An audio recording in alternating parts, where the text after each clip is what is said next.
इससे बेहतर किसी शेर को पाल लो, वो ज्यादा अच्छा रहेगा, क्योंकि एक शेर हजार कुत्तों पर भारी पड़ेगा, पर हजारों कुत्तों की अपेक्षा झुंड की जरूरत नहीं है। तो यही खासियत है कि परम धाम की ब्रह्म सृष्टि जिसका ईमान डगमगाएगा नहीं, वो बादशाह है, चाहे दुनिया की कोई आफत आए।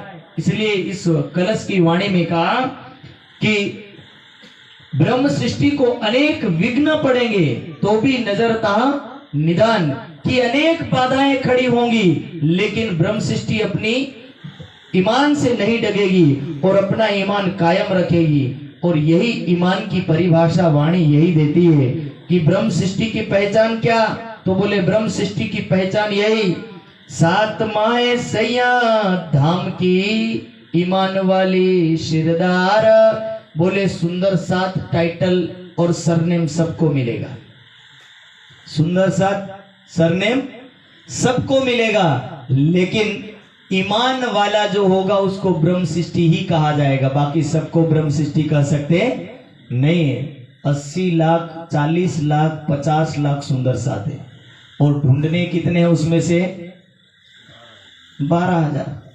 अब सोचिए कि 80 लाख में से 12,000 ढूंढना है, तो बाकी तो लेबल वाले होंगे, और अंदर जितने शुद्ध होंगे वो तो केवल 12 होंगे।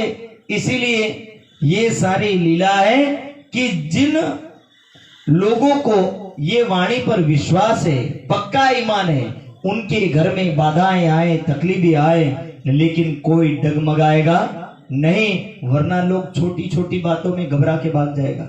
इसलिए तो भगवान श्री कृष्ण गीता में ये बात कहते हैं कि दुनिया में भक्त बहुत है, लेकिन मेरे काम के लायक है नहीं। वो 4 प्रकार के भक्तों का वर्णन करते हैं। वो कहते चतुर्विधा भजन्ते माम जनो सुकृतना अर्जुन आतो जिज्ञासु अर्थार्थी ज्ञानी भरत ऋषभ। केवल 4 प्रकार के लोग दुनिया में, और सबसे पहले बोला मेरे मंदिर की घंटी बजाने वाला कोई भक्त है तो वो आर्त है, आर्त यानी दुखी। जो दुखी होगा वो मेरे मंदिर की घंटी बजाता सबसे पहले। दूसरे नंबर का कौन बजाता है, तो दूसरे नंबर का वो बजाता जिसको कुछ धन संपत्ति चाहिए। तीसरे नंबर का कौन बजाता है, तो बोले केवल जानना चाहता पर मानना चाहता नहीं। और चौथे नंबर का कौन, तो चौथे नंबर का बोले ज्ञानी होगा, लेकिन वो मेरे काम के लायक होगा नहीं। और इसीलिए लास्ट में कहा अनन्या लक्षणा, भक्ति का वर्णन किया, अनन्य लभ्यस्तु पार्थ, कि हे पार्थ यदि कोई मेरे लायक भक्त है तो बोले वो प्रेम पूर्वक मेरे अलावा दुनिया में किसी को मानने वाला नहीं होगा। ये 5वें नंबर का ही मेरे लिए बना है, बाकी 4 लोग जो है वो मेरे लिए नहीं, वो दुनिया में केवल दिखावा होगा, लेकिन आत्मा से मानेंगे, वो स्वार्थ युक्त भक्ति करेंगे, उसमें उनका स्वार्थ होगा।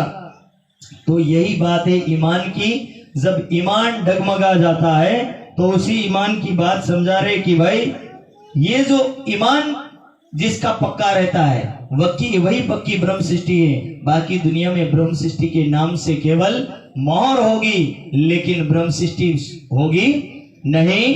तो इस तरह का यहाँ का दीप बंदर का प्रसंग होता है, और दीप बंदर के प्रसंग के बाद श्री जी साहब यहाँ से चल देते हैं ठट्ठा नगर, और ठट्ठा नगर से बीच में कई गांव आते हैं, जिसमें नबी, पोरबंदर, पाटन और कपैया अनेक जगह होती है, लाठी बंदर वगैरह। यहाँ से होते होते स्वयं ठट्ठा नगर पहुंचते हैं।